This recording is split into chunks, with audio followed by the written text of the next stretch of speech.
Hello, everybody. Welcome to our first episode of season 5 of Cap and Gown. I'm Rachel Phillips Buck, VP for Student Success at Ferris Resources, joined today by our president, Matt Boisvert. Hey, Matt. Hi, Rachel. It's great to be with you today. I know. So this is great. We have missed this for the summer, but I would say this is like how our student affairs and academic professionals feel when students start showing up back on campus. It's just such a fun time because they just bring so much energy, and it's exciting to think about everything that's going to happen over the next 15 weeks and the semester after that. And I've told you before, I love higher education because it's like a clean slate every time, right? Like we're just going to start again and see what we can do this semester. So super fun to be back with everyone. It changes every year, doesn't it? Yeah, for sure. Depending on what classes you're teaching or what groups you're leading or what students are on campus. And every client I've talked to in the past 2 weeks, really, with like athletes coming and that sort of thing, have just been, it's like growing excitement and anticipation.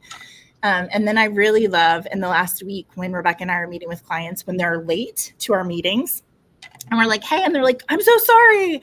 I had 4 students stop in my office to ask a question. And we're like, that's the best of the work. Like we will wait all the time you need us to in those meetings because that's always super cool. So, all right. Well, we have a couple of things that I want to cover in terms of housekeeping. But first of all, we're a little bit late, Matt, because people are not thinking about what they did this summer. It's over and they're like on to the next thing. But you and I haven't talked about what we did this summer. Yeah. So you took a trip to Colorado as always. I did. I went to Colorado with my family, my extended family, all but one sibling, and my mom, and so that was our annual fly fishing vacation. And everyone's heard us talk before about the fishing competition that you guys have going on in your family. You caught some lovely fish this time. We posted a picture to Facebook of one of your fish. I'm not sure if this is the winning fish yet, or if this is where are you in the? It goes all year.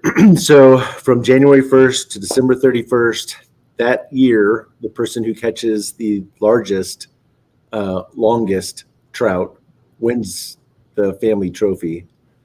Yeah. That's a pretty one. That's a really pretty fish. That's a brown, and in fact, it matches my coffee mug. Oh, nice. That's very exciting. So you have a little bit of time before you know if you've officially won. Right now I'm in the lead, but there's a lot of months. There's a lot. Yeah. And I, this summer, got to take my daughter to see my parents in Bloomington, Indiana, site of the infamous Redbud Woods. Right. And I was so excited because I was like, Lillian, I'm going to drive you from the house that I was living in with my parents to the radio station where I worked. And we're going to go through the Redbud Forest woods. And you're going to just be able to imagine what it was like. Except I did it, first of all, on a summer day. So everything's gorgeous. Everything's green. It's like the light in the car is green because there are so many trees. Also, we did it in the daytime. So she's like, this is amazing. And I'm like, okay, this is not getting my point across. Never mind. I'll have to bring you back in the winter. Picture it exactly opposite. Yeah. Like this, know how lovely this is? No, that's exactly the opposite of how it was. So that was really fun to be able to be there. And it has inspired me for season 5 for us to talk about this in terms of our Redbud season. I was thinking about this last night about how, Matt, when you and I started, really it came out of COVID and the pandemic and our schools being like, can you please, like first of all, we would like some regularity in our schedule, but then also can you help us figure out how to do community, and State of the Union was super important because everything was changing all the time. And some people know something about us in that. I think everyone went home in March of 2020. One of our very first episodes in June, maybe July was It's Safe to Come Back. You remember we did with Anthony Melchiori, right. It's fine. We went home for a little while. Now everyone come back. And then our theme for the year, I think in 2021, was Kintsugi. It was. which was all about like how, okay, things get broken, but then you can weave it back together with gold stars. It's going to be more beautiful than it was before, and it's going to be really amazing, right? Well, we were, I think, a little bit early there. People are like, can you not talk about putting things back together? Because we still kind of feel like they're a wreck. Right. Yeah. So I feel much better about now going into the 24-25 school year, talking about Redbud, which is like, hey, I know that some things are still very depressing and overwhelming, but there are these glints of hopefulness and new life and new things coming. And so we can be really encouraged about what's going to happen over the next year and 2 years. So this is our Redbud season. Have a glimmer of hope. We're not going to go crazy, but we do have a glimmer of hope. So that's good. It's good. We are still talking on the theme of curiosity, though. And For sure. So this is an interesting thing, right, with Cap and Gown, because we're starting a new season because it's a new academic year, but our theme will go through until January, through December 31st. Yeah. And the book, Seek, highly recommend. It really is a great way to think about and reframe, to explore things, right? So Yeah, for Seek, sure. how curiosity can transform your life and change the world. Highly recommend that. So I was thinking we have a bunch of new listeners just by virtue of the fact that it's a new semester and people are getting back in the groove. And Matt, you and I traveled this semester or this summer. And so we met a bunch of people and we are like, hey, you need to join us for Cap and Gown. We've got some great guests. So I'm going to do a primer to Cap and Gown in case you've never joined us before. So Matt, I'm going to let you talk about your persona on Cap and Gown, and I'm going to talk about mine, like how we show up in this space. I am curious about everything. I love learning. My background is psychology and marriage and family therapy. I was an at-risk student. I worked in higher education for many, many years. Matt and I co-founded Ferris Resources together, which has the privilege of providing technology for student success, but also consulting and best practices. And we are partners with our schools. So when they're happy, we're happy. And when they're going through a hard time, we're spending all of our resources and our brain thinking about how can we help them. I was in a class the other day and the professor was talking about consulting, and he said the beautiful thing about it is that you let your partners and your clients rent your brain for a little while, which I love. Like, let me learn and do things, and then you get to have access to that. And so we started Cap and Gown really to outsource some of the work that you guys don't have time to do because you're working with students all the time. So we have State of the Union, which is where Matt and I go through all of the elements of what's happening in just with the government, with our schools, with students, lots of different pieces so that you don't have to read all the articles in any given week. And then we do content and we have guests as well. So Matt, tell us about how you show up in Cap and Gown. Well, I would love to hear your reflection of how I show up. I think my passion is, I'm also curious, but I'm passionate about service excellence. I love processes and I love solving problems. And so I think while Rachel is definitely subject matter expert on a lot of our conversations, I like to show up and provide kind of this perspective of how I see things. Sometimes it's just a different angle on the student experience. I really am passionate about this from a student's lens. I think that's how you best think upstream, right? And so I think that's how I show up. Yeah, that's great. So today is going to be a little different than what we typically do because we've taken the summer off. And so we're just going to State of the Union the whole thing today. But moving forward, I just want you to know our typical format is we do a little bit of talking about curiosity and those sorts of things. We usually spend about 20 minutes on State of the Union. So if you don't care about State of the Union, you can just fast forward 20 minutes. And then we do some content. Usually it's around the book that Matt just talked about, which we have a couple more chapters that we have left in that, or we'll have guests. We're going to have Dr. Barrington Price from Dominican University this year. Sherry Woosley is one of my favorite guests. She's going to join me a couple of times in this season. James Langford, who's our CIO, is going to join me this year. So just trying to think about how do we have great voices and great learning and great understanding of this profession that we're in. So I'm super excited about it. Okay, Matt. A new element that I want to add is our rhythm of the academic year. every close to the first of a new month. But can we start with curiosity? As you said, that's our theme this year. And so we do 2 things related to that every episode. The first is that you give us some interesting and amazing facts. So when we go home and we're eating dinner with our family, we can share those things. And then the second is that you and I share 5 things that we've Googled in the last week or so that people can have, I don't know if it's a welcome view into our brains, but it's an interesting view into our brains. So will you start with your facts? Yeah. All right. This comes from Brain Candy. This is National Geographic for kids. And it's just seriously sweet facts to satisfy your curiosity. This one, we're talking about clouds. As I look out this window, it's a great Texas sky, lots of clouds. Clouds are wild. A typical cumulus cloud weighs as much as 100 elephants. Okay. Is that true? Well, I don't think they're lying. But, I mean, who knew? That's shocking. 100 elephants. Now, the question is, how much does an elephant weigh? A lot. Yeah. At any given moment, there are 2,000 thunderstorms occurring on Earth. Oh, that's fun. All right. So maybe we'll get lucky and get one today. Yeah, it's been about 107, 108 around here. And the other day in the evening, we had a cold rainstorm. And it was so nice to be outside and not be hot. Lillian and I just went and stood outside in it. And we were like, thank you so much for cooling us down. So that's great. In Texas, we're definitely grateful for the thunderstorms. For sure. And it was a real thunderstorm. The last one is a pyrocumulus cloud. Is a cumulus cloud that was formed by the hot air from wildfires. So. Okay. There you go.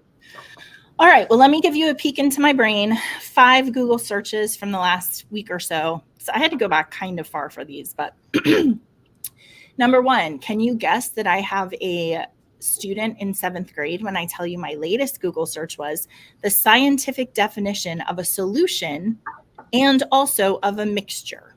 We were doing some homework and we needed a definition of these 2. Little science homework. That's right. Number 2, do $5 footlongs at Subway still exist? You and I were talking about this. The answer is no, they don't. Now you can get a $6.99 footlong, but $5 footlongs are long gone. All right, number 3 is how to play the card game Trash. If you've never played this game, Lillian and I have just learned it. It's super fun. We've played it quite a bit in the last couple of weeks. So you can look up the rules. You can play with 2 or many people. So the card game Trash. Number 4 is the Gray Brothers Cafeteria in Indiana, which is a great cafeteria run by Amish people.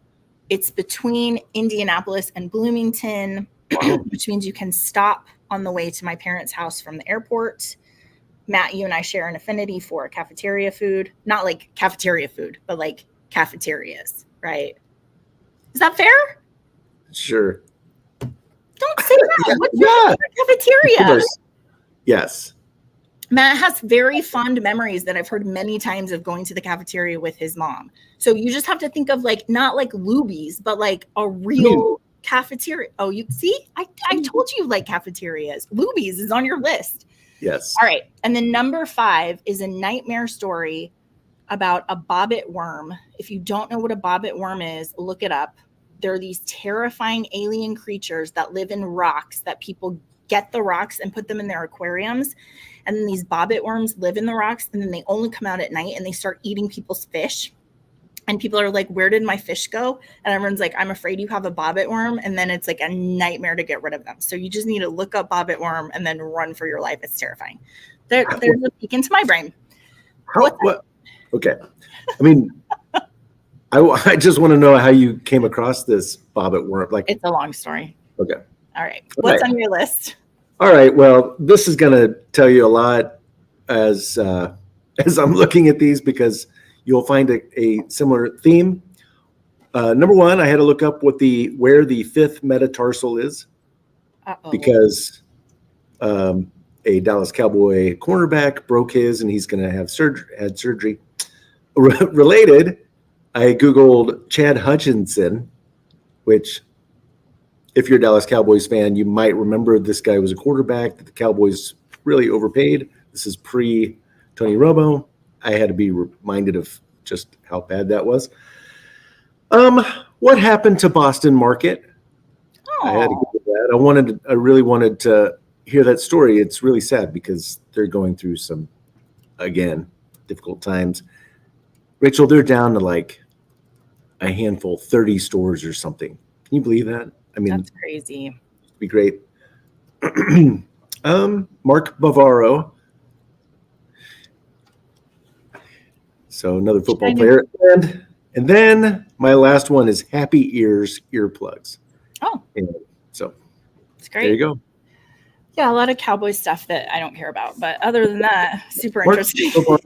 He was on your team. Yeah. Oh, okay. All right. Well, there's a look at what's going on in our brain. I want to talk about the state of, or not the State of the Union. I have to be careful because if I say State of the Union, Bailey will bump, blah, blah, blah, and then we'll be in it. So not the State of the Union. I want to talk about the rhythm of the academic year. Let me just set the stage for this. This is just where we have a predictable rhythm with our students, especially with our freshmen. At the beginning of every month, we can guess what they're thinking about, things that they're stressed about, things that we should be paying attention to them. We have a whole sort of practice built around this. If you use our impact cohort, you're talking to students about the rhythm of the academic year. We also have a newsletter that we are starting to send out the first of every year that has all of this information and some other really amazing things that also will have a template that you can share with your campus to say, like, it's September, here's what's going on. So I want to tell you what's happening in September. Every month has a theme. The theme of September is settling in. And Matt, we're thinking about your daughter who is settling in to college. And just thinking about like what is going on in her brain as she's been there a week or two. Students are thinking about being homesick and being lonely. They're worried that they're not going to find friends. Students are having doubts about their choice of school as they're talking to all of their high school friends who've gone different places, right? And comparing their experiences. What was that like for you? What is that like for you? They're having some of those doubts. Some of them are having a desire to visit home. I commuted a long way, so I was not thinking about that because I didn't go home until November. But sometimes students are thinking about that. And then also testing limits and boundaries, just trying to figure out like, what are the rules here? What can I get away with? What are they really strict about? You just want to consider those students who are having trouble with social integration. Also students who are going home every month, you want to keep an eye on them because they're kind of opting out of that integration and transition into your campus. And then you're also thinking about your deciding students who don't have an anchor to a major. Right now, that can be really, really difficult. And then we're also thinking about how we are able to use our stoplights to identify students who are struggling really early in the semester. So that will be really useful, I think, for you guys to think through. And if you're interested in signing up for our newsletter, we'll give you the QR code to be able to do that. You can just scan it and then add yourself. It will be really nice. It's around this rhythm of the academic year and just resources for you and your campus. So we would love for you to sign up for that if you're interested. That's great, Rachel. I was thinking about success debt, and right now is when it starts, right? When students start to pile on their success debt. And that's so much about testing limits, right? Well, like when you said that, that's right. Yeah. How many classes can I get away with skipping? Is this worth me coming to? Am I going to get in trouble? Which is why, Matt, I'm telling you, my freshman year, if the first time I skipped a class, my professor had said, I noticed you weren't there. Is everything okay? I literally would have never skipped a class before because I would after that, because I would have been like, oh, that's really important, right? So we're in that time where they need to hear, I see you and I noticed when you're not there. So that's good. Okay, now I'm going to cue the music. Let's do the State of the Union.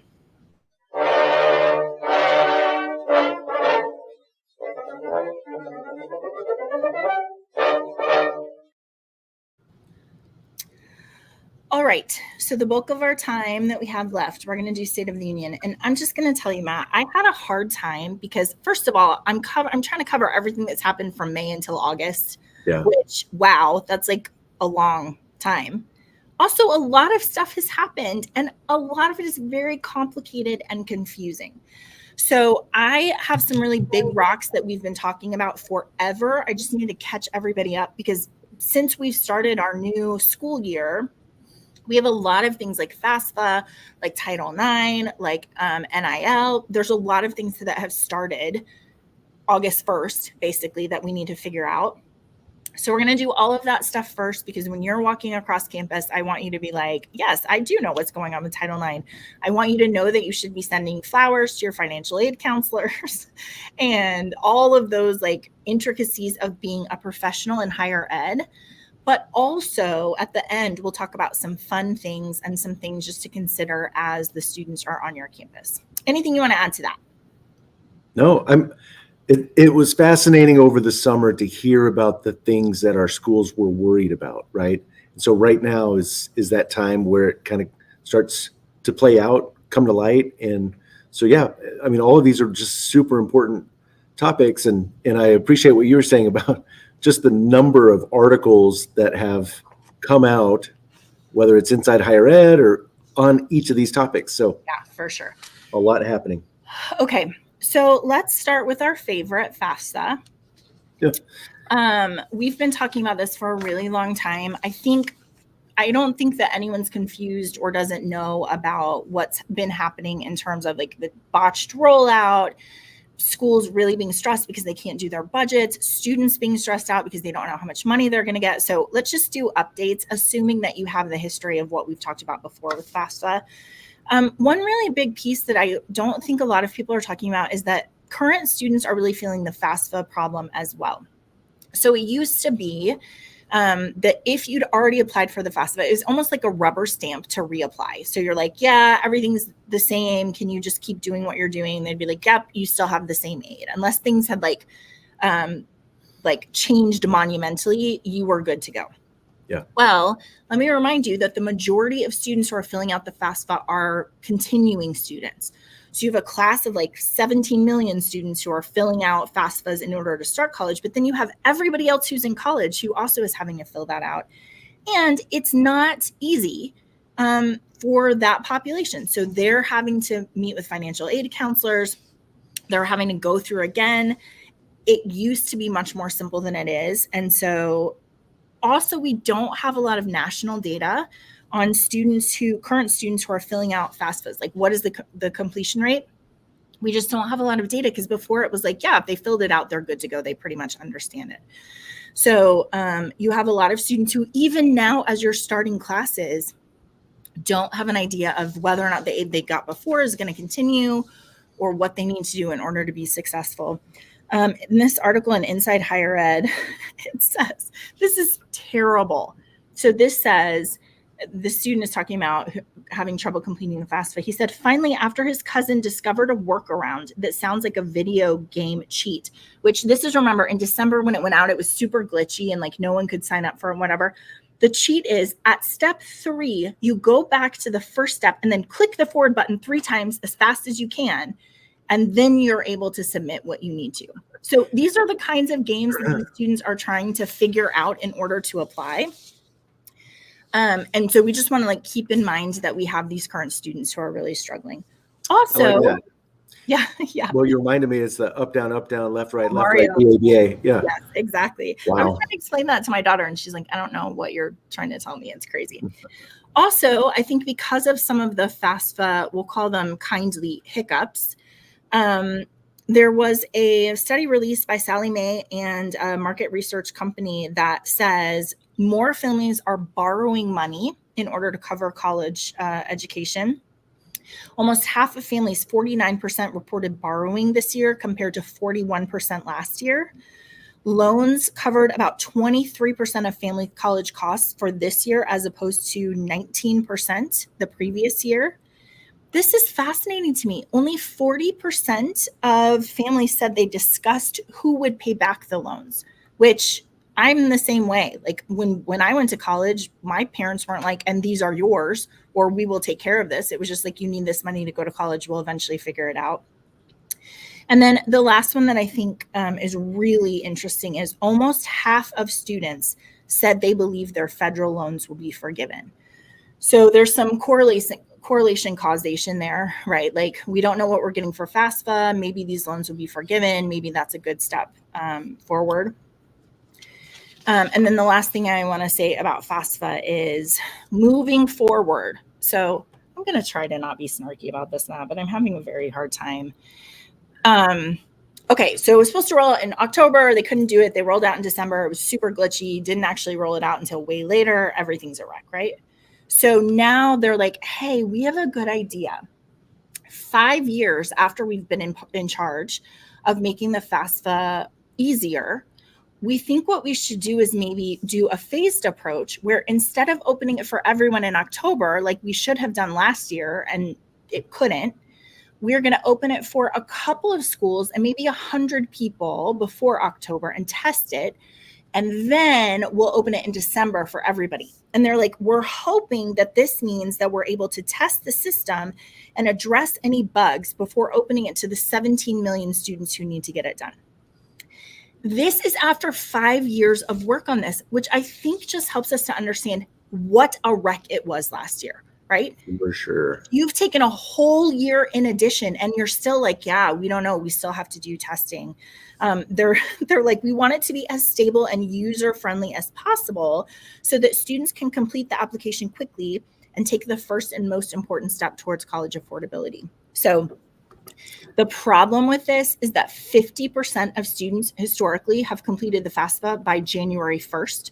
So if they open it in December, you have a much shorter time anyway, which is preferable to opening it in October and having it be a disaster, but you're cutting that timeline down. And counselors, like financial aid people are like, at least we know, as opposed to last year where like it just kept getting pushed back. At least we know and we can prepare for that.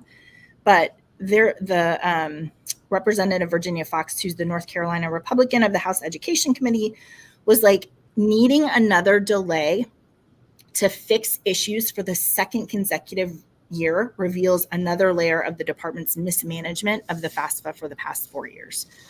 Well, we were watching that congressional hearing with the person who was responsible for the fiasco. Yeah. And I mean, bipartisan committee that just let them have it, right? It's a real problem. And I was thinking, Rachel, that's probably this delayed conversation or not even having the conversation about who's going to pay back the loan. Everything became so condensed timeline wise that a lot of those important conversations that you would have with your child throughout the year as you lead up closer to the summer, you just didn't have time because don't really even know what the FAFSA results were going to be, right? Yeah, for to be able sure. to have real meaningful conversations. I don't know where it is in these articles, but I was reading some statistic just about the number of students who, because they didn't know about what they were going to get, they postponed. Right. So they're like, I'll just take a gap year. And this is, I mean, we saw a lot of this in COVID where it's like you take a gap year and then you get a job and then you never continue. Didn't you say it was like 9%? Yeah. So let's see. 21% looked at other aid options. 14% considered transferring to a lower cost college, and 10% did transfer based on, I don't know if I'm going to be able to pay for this.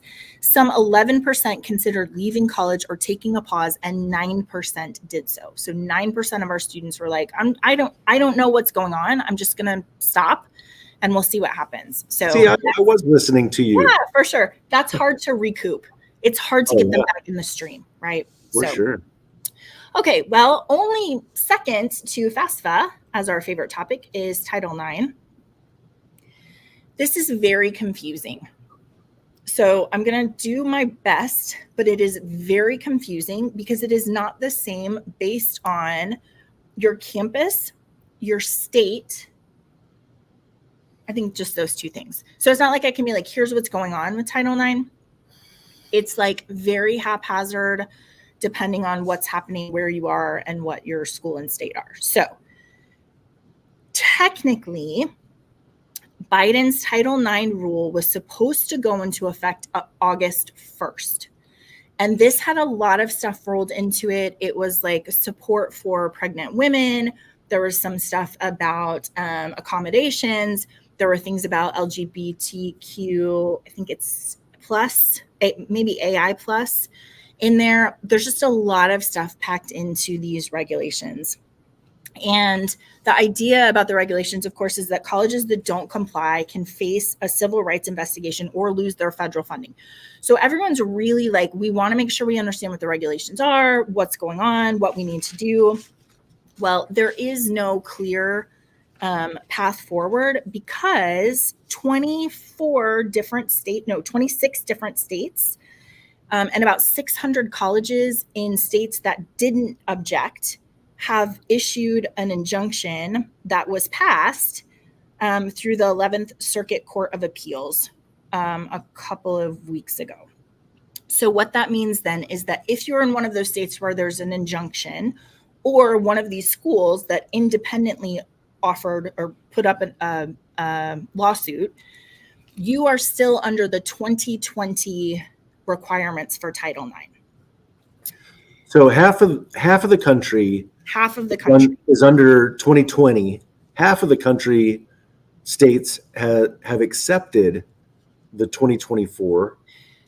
And it's more confusing than that because there are some of the things that are in Title IX, like pregnant women protections, where people are like, nobody cares about that. Like in these protests about the Title IX, everyone's like, that's a great idea. We should all do that. We're not arguing about that. So then there's a lawsuit where they're like, okay, can we just pass the parts that no one's is complaining about? Could you just do like that? Everybody's under 2024 for that. And then if you have problems with this other stuff, you're under 2020. And that just got blocked. So no part of 2024 is a regulation yet in those 26 states or for the 600 colleges who have kind of filed a suit. In the other states, you're under 2024 no matter what. So there's so much conversation about, well, I mean, if we don't protest, if we actually like the idea about protecting pregnant women under Title IX and that sort of thing, can we just do that? And so schools are like, yeah, for sure, we have no problem putting that into place. But there's some really material things in here that are going to make a huge difference. And the reason it's important right now is because our schools are trying to teach freshmen what Title IX is. Right. So what are their rights under Title IX? What are the requirements under Title IX? I think I told you that it's like sexual assaults. There's something called the red zone where sexual assaults for freshmen, 40% of them or something occur in the first 4 months of college for college students. And so it's like a very, very important strategic time for us to be able to clearly explain to our RAs, to our faculty, to our staff what that is. And people are like, yeah, I just don't have a good way to help anybody understand where we are. And just understanding the process, like if a complaint is filed, what's the process for that to be? Yeah, exactly. Because that's changing materially. In fact, one of the big changes is the standard for sexual harassment right now under 2020. So if you're under the 2020 regulations, the standard for sexual harassment is that conduct is considered severe, pervasive, and objectively offensive. Under the 2024 regulations, the standard is lowered to sufficiently severe or pervasive. So before we have three things, it has to be these three things. Now it's either this or this, and it's a much lower margin. Also, there's a lot of stuff about who's like a mandated reporter. The 2024 regulations say anybody on campus, if you hear something you have to say, you have to report sexual violence or harassment. Under 2024, it is not just a formally filed complaint. It is also just an oral discussion. So if I go to my faculty member and I'm like, hey, I've been sexually harassed in this way, that counts as a complaint, and the faculty is a mandated reporter and they have to go report it. So it's not like immaterial things, I think, is the hardship. It's really big things in a time when we want to be really clear about what's happening to our students. And this is, again, another example, right, of like the rhythm of the academic year, like you're saying, like there's so many things that need to be clear, how you do training with your RAs before we get to this point. And I don't know, the people who are making these, just the timeline decisions, I don't understand them. Yeah, for sure. Have they ever worked in higher ed? Do they understand what happens in the month of August. And even in the month of August, like that is still really late for a whole group of people to get trained up to be able to teach. Like we should be talking about this way earlier. I want to make a correction, Matt, because I think it's really important. It's more than half of college sexual assaults occur during the first 4 months of the academic year. More than half of sexual assaults. So like we're already well into this period where we should be making really clear what's happening. The bright side about what's happening with Title IX is they are going to mandate accommodations for pregnant students, which I love. The main things are like, hey, you need to tell students, if a student tells you they're pregnant, you now have a responsibility to say, the Title IX office can help you. You have a bunch of accommodations. Here's what we can do for you. You can't retaliate. So you can't be like, I think you should drop this class because you've missed. You can't do any of that. Also, there's sort of secondhand protections for like fathers where faculty members would be like, you probably shouldn't take my class next semester if you're going to have a baby because you're going to be tired and you're not going to be able to be successful. Like you can't say stuff like that. So I don't think anybody's unhappy about that. I think that makes a lot of sense. How do we care for our students in the best way? I think that makes a lot of sense. Well, for sure. All right, so there's our Title IX update. It's not much of an update, but just here's where we stand at the moment. You know, the next big thing that we have been talking about for a very long time is our test optional. This kind of happened during COVID, and then we've had all this conversation. I'm super frustrated about this one, Matt, because you know we're always talking about like, show me the data, and then we can make informed decisions. And sure. It's not working with ACT, SAT test optional. It's like people decide what they think and then they're like, here's all the data that supports what I'm telling you, right? So I'm going to lay it out for you and then you can tell me what side you land on. So Yale has joined a handful of other Ivy League and highly selective institutions like Brown, Georgetown University, Dartmouth College, who are now going back and requiring their ACT, SAT. So they're like, we're not doing test optional anymore. You have to send in these tests. And again, the question is like, is this helpful specifically around the idea of making more level the admissions playing field for students who are part of a racially, economically, geographically underrepresented population? So like, does this help us broaden that and offer space to more of those students, or does it actually hinder them in that? So people who are test optional say, this is actually really a disadvantage to our applicants, except for a handful of super selective institutions. Applicants most likely are going to have an ACT, SAT policy optional. That's like going to be the new norm.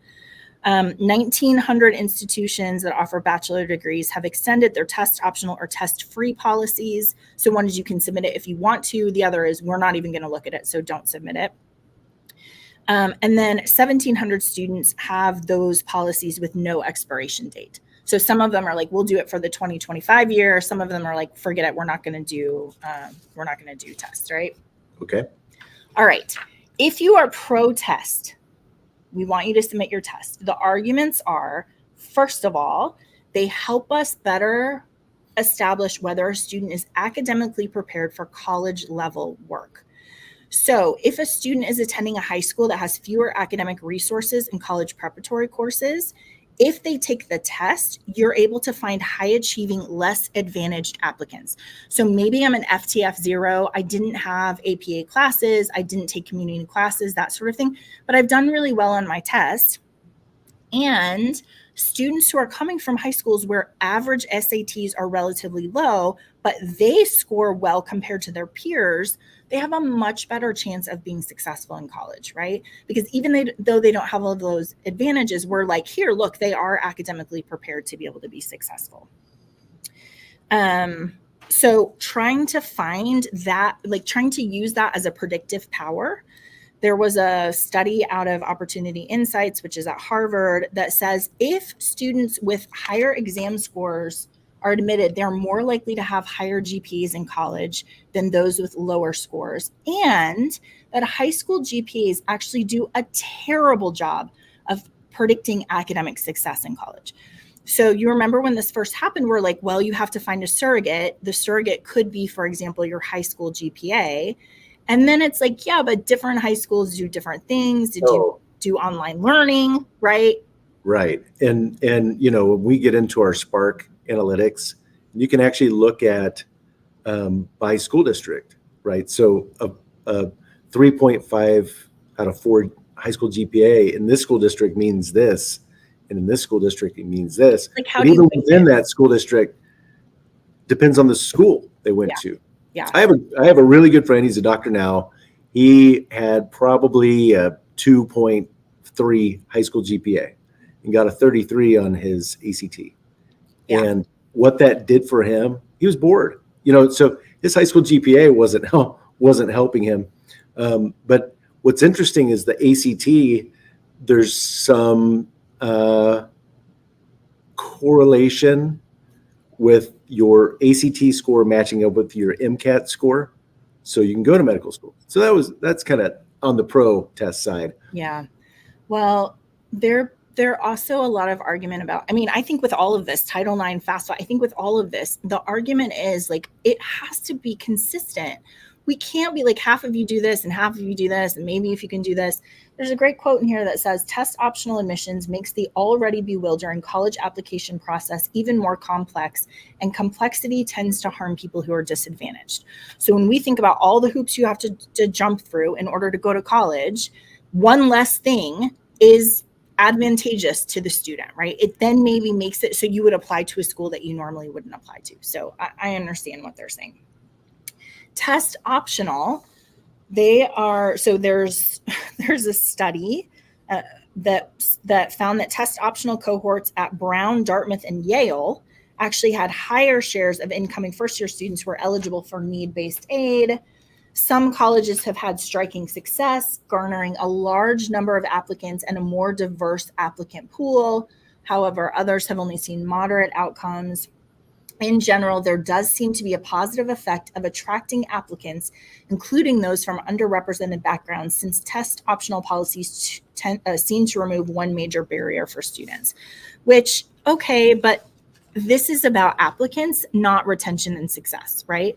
So that's another difficulty, is like, it's really nice to have this pool of students, but we have to then look at how the school is supporting those that have not been identified as academically ready or prepared for the school. So the conclusion of this article is there's no silver bullet. It really depends on your campus, and test optional or not, you need to think about things like financial aid, summer programs for prospective students, admissions workshops, professional development for rural school counselors, mentorship programs, right? This is what we're always saying about this retention equation. You can't just be like, okay, good, we got it now. You have to constantly be thinking about what are all of the things that you're putting into the equation to help your students to be successful. Yeah, that's where I went. I was thinking about Alverno College, how amazing they are. Yeah. So they're really clear about the kinds of students they want and how they will support those students and really surround them and support them once they enroll, right, and start on their campus. So that combination is really important. If you're going to be test optional, then how will you identify those students who need the most support, and what kind of support will you be able to give them? Yeah, for sure. In the same vein, the education department has proposed an attendance policy, which hundreds of professors, colleges, and higher education organizations have expressed sharp criticism about. Last month, the Department of Education said that they're going to finalize this proposal in November, which will be implemented in July 2026 at the earliest. It is a federal policy designed to protect Again, there's a little timeline problem here. Protect students and hold institutions accountable for financial aid dollars they receive. That's a good idea. The way they want to do that, this is one little piece of this, is clock hours. So keeping track of clock hours for students. Every 14 days, students would be expected to turn in an assignment or interact with a professor during their online lectures or course discussions. Here's the little asterisk that it's like, okay, although the department has yet to define exactly how colleges are expected to report on students' attendance. So everyone's like, that's really great, except it takes the eye off the student success prize. Do you really want us to figure out how we're going to have to report on all of this and shift our resources to address the regulatory demands that you're placing on us? Or can we spend more time with our students and pay attention to what's going on with them? So we'll see how that one. I hope that I am not talking about this in a year still. I hope it just dies a quiet death and then we just like move on and keep doing what we're doing. That's really where I was also. This is, I don't know. How serious should we take this? Well, yeah, let's not until it becomes clear. I think that the outcrying of people being like, you have to be kidding me. Also, Matt, I would be very curious. I'm going to have a panel of faculty members to talk about, there's this feeling of faculty members that they are, not to be sacrilegious, but like gods in their classroom. Like they do whatever they want to do in their classroom. They write their syllabus, they create their content, like they are in charge of the academic integrity of their classroom. Well, I would like you to go to a bunch of professors at a university and be like, the government says you have to start taking attendance. Really? How's that going to go over? Let's not get riled up about it yet. Yeah, leave my it. Ron Swanson almost came out on that one. Let's just leave it on the sideline and we'll see what's going to happen. All right. I think the last big rock I have for you. Oh no, I've got two more. The second to last big rock I have for you is AI guidelines. I don't have very much for us to talk about here, but I am going to give you a great resource that I would encourage everybody to download and read and share on your campus. So as a reminder, librarians have been tagged in a lot of institutions to head up research and development of emerging AI technology. We want to put them in charge of answering the questions on copyright and citations concerns, like how you should use it. There's a great article Inside Higher Ed that is like at the start of 2024, more than 3/4 of librarians said there's an urgent need to address AI's ethical and privacy concerns. And this has the 7 librarian principles for how to teach your campus how to use AI well. I am a big supporter of this. I love librarians being in charge of it. We had Jeanette Moss, an instruction and curriculum support librarian at Northwestern University, who said, librarians have always been in the business of teaching how to evaluate information, whether it is written information or sources of information. So that hasn't changed since the internet began, but now we have to double down on that point even more. And I was telling you, Matt, like I remember my librarians teaching me how to do a Google search, like Boolean and what quotes mean, and like, you've got to do this, right? So I'm a proponent of librarians being in charge. Schools are continuing to fight about how they feel about ChatGPT. So you have some schools that are like, the policy I picked is don't use AI. It's going to be a bad paper. If you use AI, you're going to fail. So you have some schools that are like that. And then you have other schools like Arizona State, who's like bought AI's ChatGPT enterprise product for everybody. They're like, everybody use it. You guys tell us what you think. We're going to be experimental. The article that you have on the screen right now is the article that I want everybody to download. It is Teaching and Learning with AI. It's perspectives from leadership and higher education innovation. It's probably like 35 pages long, and it just goes through navigating AI in the classroom, students pitted against ChatGPT to improve writing, which is where this school did 2 different things. One is they had ChatGPT write a paper and the faculty graded it. And then the challenge to the students was, can you write a paper and get a better grade than ChatGPT? So I love that. That's so fun. And then the school also enrolled 2 ChatGPT bots in different programs in their school to see if they could get a degree. So that's pretty fun. What I like about this whole and the resource that you've provided for those who are curious, I mean, this is just a gold mine, right? Yeah. To be able to think about like, so how can we use this in a teaching way? What are innovative ways that we could teach a student? Like what was the example you were telling me earlier about finding your voice? Yeah. So for a freshman writing class, the professor was like, I'm going to give you a prompt and I want you to write. And then I want you to give the same prompt to ChatGPT. And then I want you to compare what you wrote with what they wrote and tell me what your voice is. Like, what are things that you say? do you sound optimistic and they sound pessimistic, which is so helpful because how else would you have that comparison unless you're trading papers with somebody to say, like, I actually come at this from a really interesting perspective. So I think there's a lot of really fun things to do. And I love this quote out of the report that I just showed you. It says, one of the things that happened with cell phones is that grownups didn't understand them. So kids made up their own rules. My theory is if we remain reactive to AI, it will remain a parallel where they make up their own rules, right? So in a vacuum, people are like, we're just going to do this thing. You think about if you were really thoughtful, like if somebody gave you a phone, a smartphone for the first time and said, okay, let me explain to you everything this does. Now you're going to give it to your 13-year-old. What are some rules that you would want to have here? Well, I want restriction on the internet. I don't want their personal information. But we didn't do any of that. We were just like, here, I guess, like, what do you guys want to do with it? And that can end up in a mess. So that's a great resource to download and just kind of play around with. Cool. All right. Arizona State. Yeah. Awesome. Okay, then we have the NCAA. So there's a lot to be said about this. I just want to remind you that there was in May a settlement where NCAA, Board of Governors, and the leaders of 5 conferences, the ACC, the Big 10, the Big 12, the Pac-12, and SEC, agreed to pay more than $2.7 billion in damages to essentially back pay for for athletes' name, image, and likeness since 2016.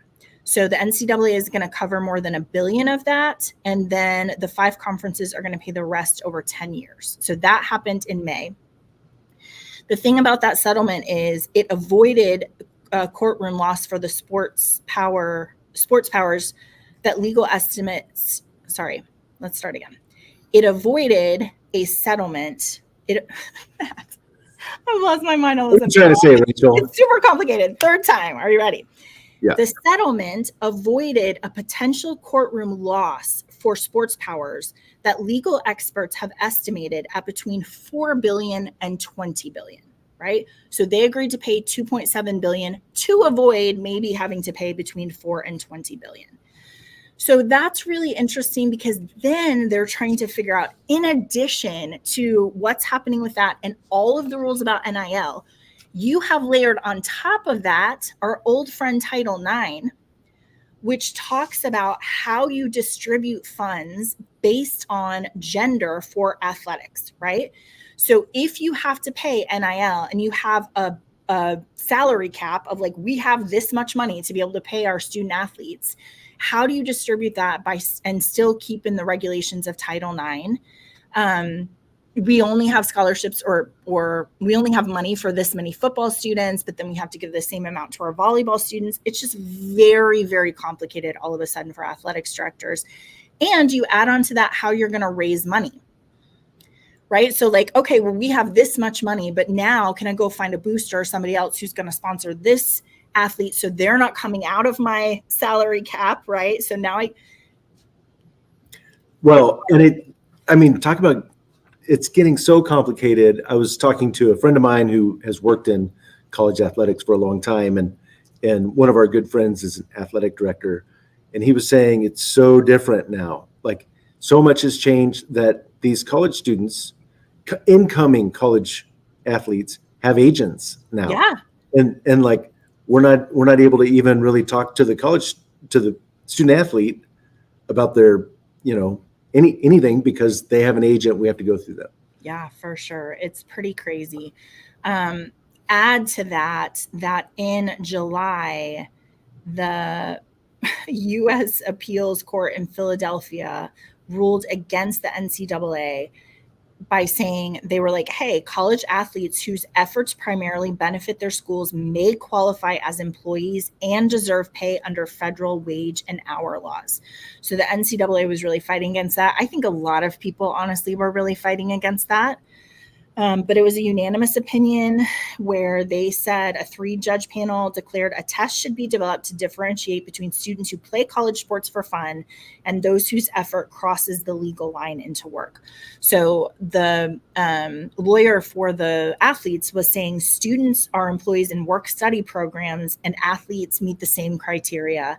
We're confident that they will be found to be employees like other students. So that opens up a whole nother can of worms about how are you going to pay them, and then insurance, and then how much can they practice, and all of that kind of complexity that comes when your students are now athletes, not to mention thinking about like international students. Like that's even more complicated because they have different rules about when they can work and that. So I think we're going to really see a kind of a churn in the is being I don't know, unless you're a top tier school with top athletics and actually breaking even on your athletics, is this something that we can, sustain? Yeah. And is it sustainable? It seems like it's becoming so much more complex that it's somewhat distracting from the mission, right? It's going to be very, very tricky for sure to figure that out. So, Okay. Rachel, Yes. related to NCAA, 11 years ago was the last time EA Sports produced the college football game for the Xbox and PlayStation and all that. Well, 2025 college football has been released, and it's if you think with all of this, it becomes even more complicated because there's 134 football teams that are in this game. All of it, talk about name, image, likeness. Like, hey, in order for us to put you in as the quarterback of your team, then we have to pay. We're going to have to pay you, right? And so that's because they created 4 different tiers of like a tier 1 school, which is pretty. There are only a few, but Alabama, Ohio, Clemson, right, the top football teams. But then it goes all the way down to tier 4 schools. The difference is a tier 1 school makes 10 times more money from EA Sports than the tier 4 school. That's incredible. But every player in the game received $600 and a free copy of the game because they'll have so much time. But that turns out every football program, the students are paid a total of $51,000, and then you have these. I mean, Matt, I think that's a great example of broken, like the way it was before. Like, I'm going to take you and we're going to sell you and people are going to make tons of money and you are not allowed to benefit from that. That doesn't seem right. Which I think is what the settlement is saying, right? Like, sorry we did that, but. Yeah, for sure. Okay, let's move on to some fun things. I have 3 fun things for you. The first one is this series, which is called Raising Up. It's a 5-part docuseries. It's all about student parents, so people who have kids and aren't students. It is so good. It's just 5 episodes. The first one talks about student parents and defines it. The second one talks about how schools are managing childcare, how schools are managing mental health for these student parents, housing issues that these students are facing, and then workforce issues, how they're able to have a job as well as do their schoolwork. You and I have watched, I think, 2 or 3 of them. It's just so helpful to enter into that perspective. And one of the things they said is these students are highly motivated. Like, they are not students who need their feet held to the fire. And like, if you miss one class, this is what's going to happen. Or if you ask for an extension, it's probably because you're lazy. These are students who are looking at their kids and are like, I want to show you that you can be successful. I'm going to raise you and do this other thing. So I highly recommend watching it. I think it would be so helpful for your team to watch, right? They're like between 9 and 15 minutes each. So it's not like it's going to take you forever, but highly recommend going and looking. I mean, from, again, the perspective of, I want to look at it through the lens of my student. And this is a specific type of student. And you and I have talked about, the schools that figure it out, how to support these parents as students, the schools that do it really well, they're going to thrive because they're more likely to be They're going to be engaged. They're not taking it for granted. They're Well, motivated. and we're changing family trees. I mean, that's the other piece, right? When I'm listening to this woman who has 3 children and no one's ever gone to college before, and she's like, not only am I going to get a college degree, my kids are going to watch me do it. Yeah. And they're going to know, like, I can do that. So really nice. On to zombie colleges, which Yeah. you guys just have to read this article. It's insane. It's an investigative report coming out of USA Today where these schools who have closed in the last like 5 or 6 years, scammers are reinvigorating them, like buying a URL that looks like the college and then setting up the URL with like fake students and asking for people to apply and then taking their credit card for their application fee and then asking them to like submit all of their financial documents. And so then these scammers have everything that they need in order to continue to scam you. I couldn't believe when you told me about this. I couldn't believe it. Easy. And so I went to buy a domain. And so the deal is that you can buy a domain of .university or .college or .education, not .edu, because that's managed by Educause. But you can buy this. And I actually tested some of our client schools, like xschool.college.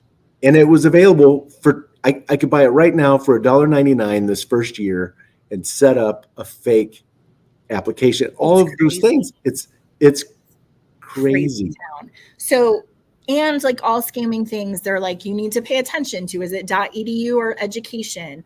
Like, is it spelled right? This investigative reporter's like, I went and it was like broken English explaining why college was going to be helpful to me. Like just everything you would do as you're doing your phishing training and like scammer training and all of that, you're going to do the same thing for this, but really fascinating to think about who's the first person to think of that.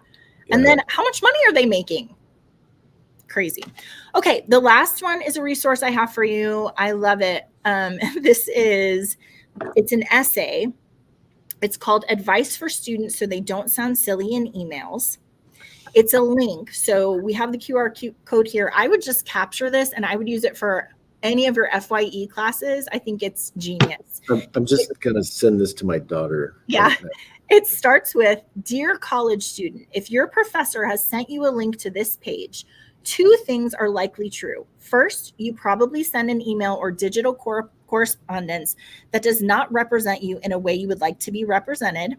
And second, while others may have scolded you, mocked you, or despaired over the future of the planet because of your email, you sent your email to someone who wants to help you represent yourself better.